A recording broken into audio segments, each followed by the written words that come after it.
Okay, so now what I want to do in this second video on astrology is to show how you can use astrology to confirm your past lives.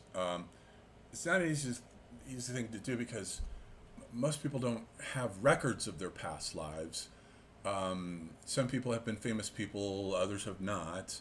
Um, and so and the only other way would be like if you were a previous family member, like I was my great grandfather, so I know about his life and his birth dates and so forth. So the tricky thing is to be able to get the charts, and so in addition to my own chart, then I have three charts of three previous lives, and so I want to show using this site, which this site is called Astro and I like this site because it enables you to highlight the angles between the planets.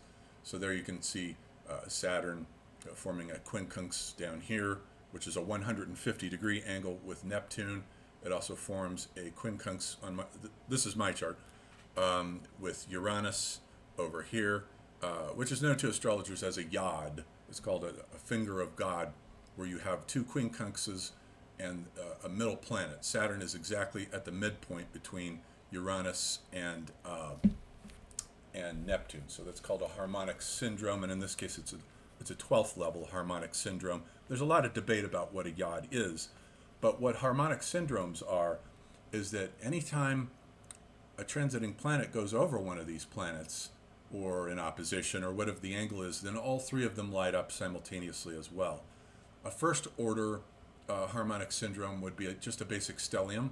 As we've seen last time, I have this stellium in Cancer, all in the 12th house if you include Mercury. Mercury is 23 Gemini here.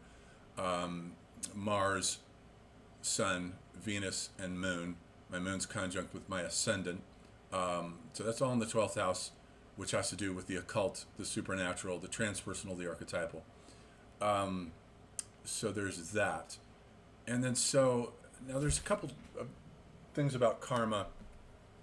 The main thing about astrology with respect to karma has to do with these nodes, the moon's north and south nodes, which last time we defined as the moon as it goes on its orbit and it intersects the ecliptic at 2 points, at a north point near the North Pole, the Earth's northern pole, and the Earth's southern pole.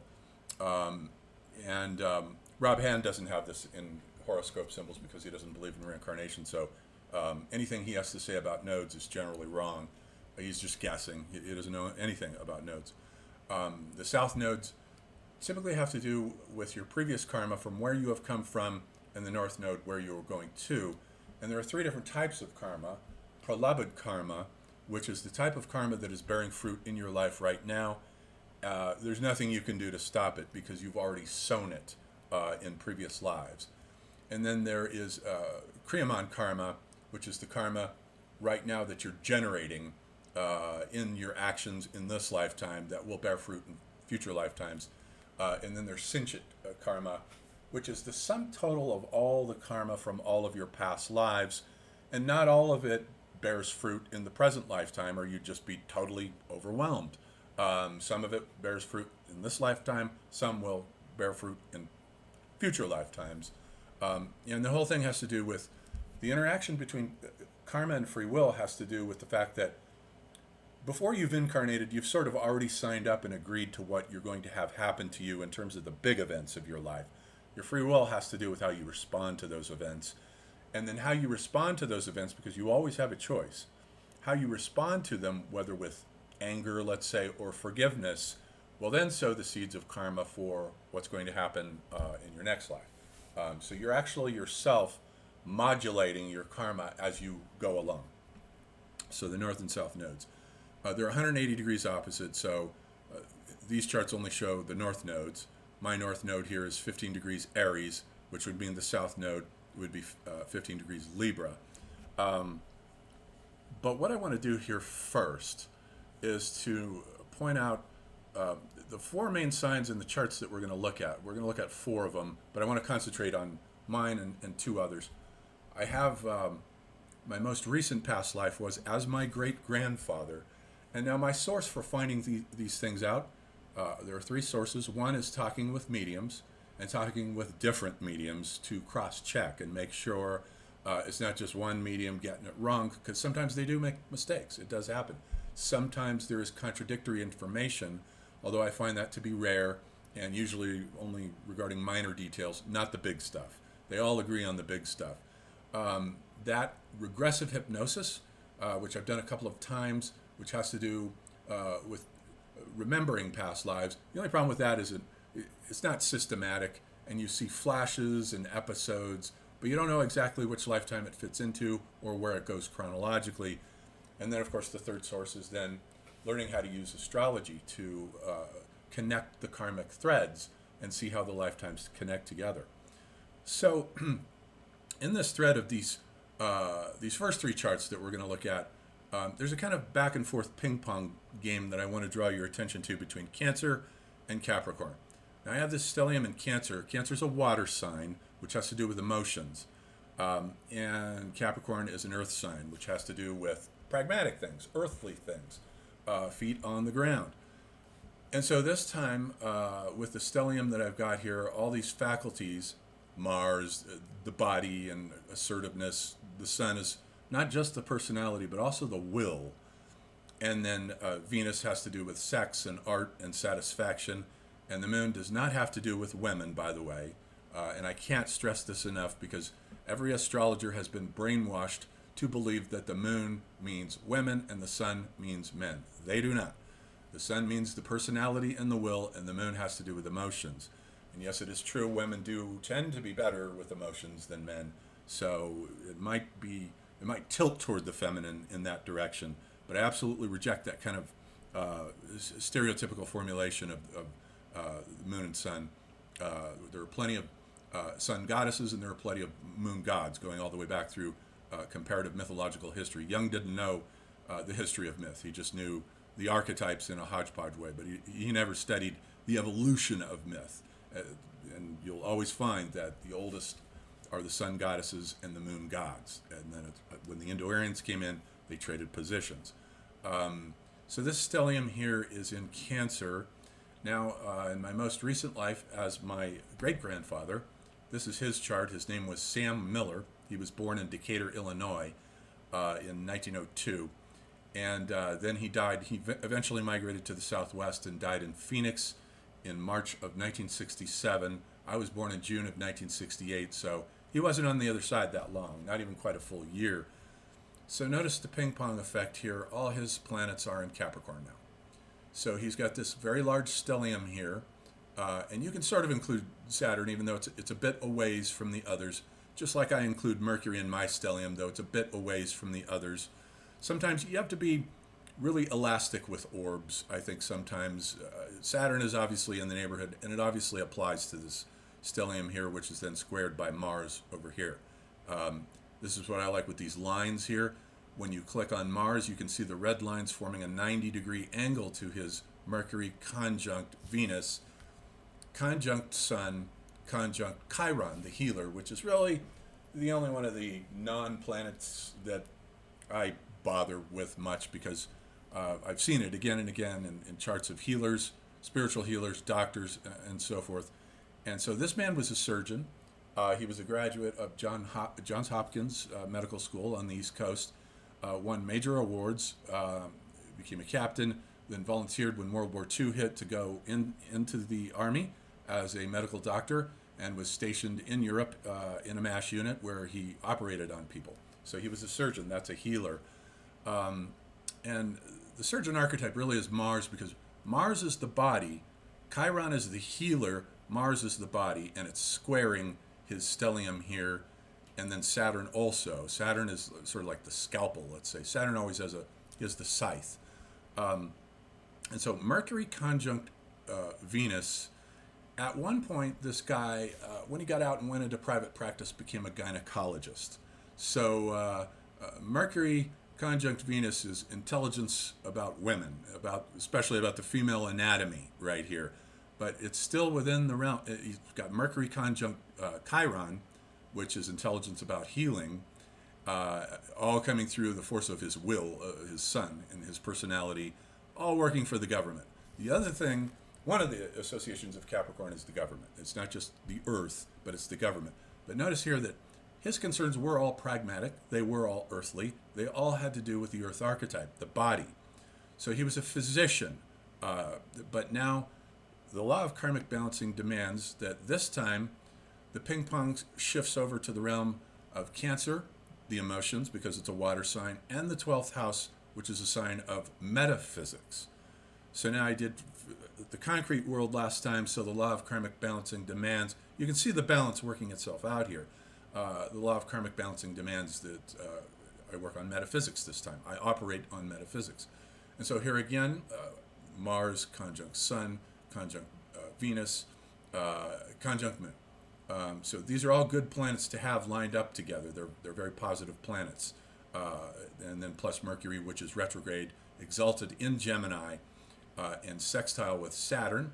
You can see the sextile here with this, which is a 60-degree angle right here from Mercury to Saturn, which means rigorous intellect. Saturn gives rigor and discipline to anything it touches.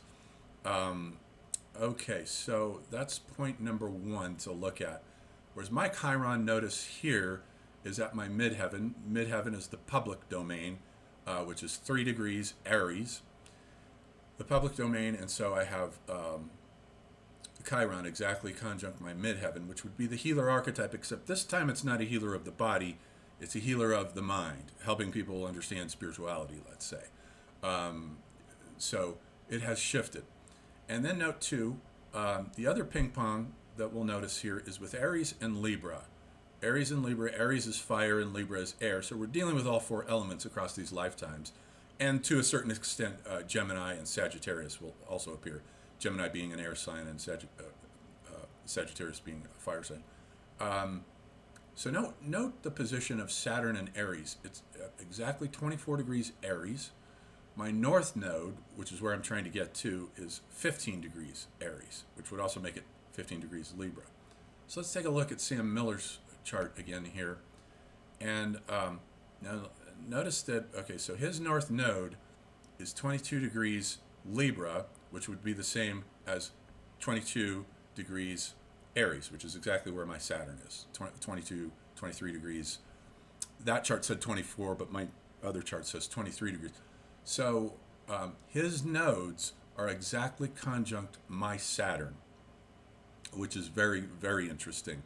And then the other point to note, let's see. Okay, so those keep those nodes in mind, because we're going to look at the Brigadier General, the Confederate General too, and notice something interesting with him. Let's glance at that so we don't forget it. So I was also this guy, Confederate Brigadier General John Adams, born I think in 1825 and died at the Battle of Franklin, Tennessee in 1864. He was in the Mexican-American War, where he was a captain, and then he was a major, I think, and then promoted to general during the Civil War. Notice that at his Chiron is 21 degrees Aries, right where my Saturn is in Aries, and right where Sam Miller's north and south nodes are. Kind of interesting, because this guy wasn't a healer, he was a soldier, a warrior. And so just as we saw with Sam, with his Mercury conjunct Venus, or intelligence about the female body, let's say, this guy has the soldier archetype, Mercury conjunct Mars, intelligence about war, right there. And again, we see the ping pong here between Capricorn. He's got a small stellium here of Neptune conjunct Uranus conjunct Moon, opposed to his Sun, which is exactly 9 degrees conjunct my entire harmonic syndrome of my stellium in Cancer. And then these two would be opposing it, 180 degrees, 10 degrees, and 18 degrees, so they're opposing it. And then so he also has Saturn nearby. Saturn is the sort of discipline, death, rigor, and he's also got Saturn, and you'll see the one line here that's a 60 degree, that's a sextile with Jupiter. So he has both, Saturn is pessimistic and Jupiter is optimistic. So he had a pretty good balance of both, which you would need to have as a soldier, because you're not going to win a war if you're just have all this Saturnian pessimism going into it. You don't win wars that way. So you needed to have a balance of both. But notice where Pluto is. Pluto is dark, deep, driving power. It is power, and notice that it is, in his case, squaring at a 90-degree angle there, Mercury conjunct Mars. This guy was born to be a soldier. And Saturn is in the neighborhood. And then here's his sun. Sun conjunct Mars conjunct Mercury. Looking back at Sam Miller, where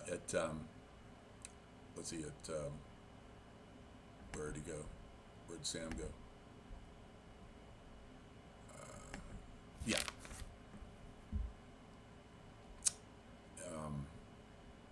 Yeah, with Capricorn, Sun conjunct Venus conjunct Mercury, squared by Mars. This is all good for being a surgeon and also a gynecologist and also a healer.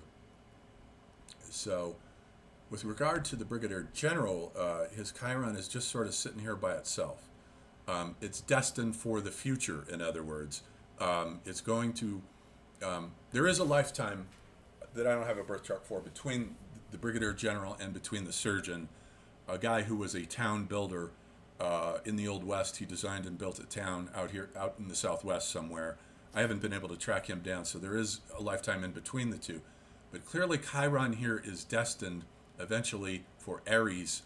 In my chart, it will move over to 3 degrees Aries, and then in the surgeon's chart, Sam Miller, the Chiron will move. It'll move over to Capricorn, and then so these nodes are the interesting thing to watch for. This 22 degree axis between Aries and Libra, and then with the Brigadier General, we have here we have his north node is 20 degrees Sagittarius, and then that would be 20 degrees also Gemini. So interesting to see how this goes, how you can map these on and see how they fit together. It's very fascinating. Now, we don't know his houses because we don't know the time of day, and we don't know his ascendant, descendant axis, or his midheaven. We don't know the time of day. But this very much befits the chart of a soldier. Okay, let's see if there's anything I missed that I wanted to talk about. Yeah, I don't see anything. Now we can glance at John Dee's chart, which one medium recently told me I had been the reincarnation of. But his is a little tougher to see the karmic threads because John Dee has a sort of peacock's fantail at the top. We know his exact time of day of birth, 2 p.m., because he wrote it. It was written down. So, and he was an astrologer, so he kept careful track of it. He has Venus conjunct midheaven. Midheaven is always your public career, so he had a desire to be seen as being interested in beautiful things, beautiful ideas, being appreciated by the public. And then so here, the ping pong game is still there with Cancer and Capricorn, only it's a little bit smaller. He's got Jupiter conjunct Mercury. Jupiter expands anything it touches, so this would expand his intellect, and it is directly opposed by Pluto at 21 degrees in Capricorn. So he's got an expansive intellect regarding hidden things, occult things, deep power motivations. And of course, these planets are conjunct at 12 degrees and 9 degrees. They're conjunct my stellium in Cancer, and then would be directly opposite Sam Miller's stellium in Capricorn. Okay, so let's see. I may have lost John Dee's chart here. Yeah, I don't feel like typing in the information for John Dee, but Dee is a little bit harder to make the connections, but there's a few of them in there. But those are the main connections, and the striking ones are this back and forth between Cancer and Capricorn, and then between Aries. Aries in particular is a hot spot in these previous lives. I have Pluto conjunct Uranus. Neptune is sextiling Uranus, and then Sam Miller also has Uranus opposing Pluto. So he's got Uranus. They're in opposition. In other words, they're working at cross purposes with each other. Uranus is the sort of desire to innovate, to rebel. And then he's got Mercury here, or rather Neptune, the spiritual impulse that is opposing the sun. And I know for a fact that Sam Miller was a lifelong alcoholic. He wasn't much of a spiritual person, whereas I have Neptune quincunx the sun. And a quincunx is a kind of it's a 150-degree angle. It's a smaller angle, but it still applies. And in my case, I've had the alcoholism, but also the very strong spiritual addiction as well. So a lot of the planets are the same, but in different angular positions because the challenges are different. It matters whether you have, let's say you have a conjunction. In a case of a conjunction with Mercury and Venus, there's sort of both planets are in a harmonious relationship with each other. Both energies are combined. But if you have them in opposition, they're moving in different directions, and so there's a tension there that has to be worked out somehow. Whereas if there's a square, like Sam Miller has a square between his Mercury conjunct Venus squaring Mars, the energies are sort of moving at cross purposes. They're moving at right angles with each other. So there's a much bigger challenge there. Whereas if you take sextiles, which are 60-degree angles, like the sextile I have here between the blue lines on the bottom there between Neptune and Uranus, that's an easy aspect. That's the so-called 3 series, whereas the hard aspects, the squares and the oppositions and the quincunxes are the 2 series. They're much harder. And the trines are, of course, the 120-degree angles. Let's see, I don't see a trine there. I know I have a few of them. There's one. He has Pluto trine Jupiter. Sam Miller does, the surgeon, which is interesting because that expands an interest in a desire. It's the sort of power to master something. Jupiter is the sort of mastery at something, and Pluto is that power drive to master something. In his case, surgery. So the softer angles, the sextiles, the 60-degree angles, the sextiles, and the trines, and there's a few others. If you have a predominance in your chart of the 3 series, the softer aspects, you're going to have an easier life. But you're also going to reap fewer rewards than if you have a lot of hard angles, 90-degree angles, 180-degree angles, 150-degree angles, quincunxes. If you have a predominance of those angles, you have a lot more challenges and you've taken a lot more risks in this incarnation. A lot more risks, but much greater possibility of rewards. So it depends on which path you want to take. You may want an easy life one time, but the rewards aren't as great as if you have a tougher life and you pass through it successfully, and then the next lifetime you have a whole new set of karmic challenges. So I just wanted to run those 3 lives in particular. I still have to do more work on John D. And see what else I can find, and see if I can find any other birth charts from any of my other lives. Okay, so we'll stop there for that video for an introduction to astrology and reincarnation.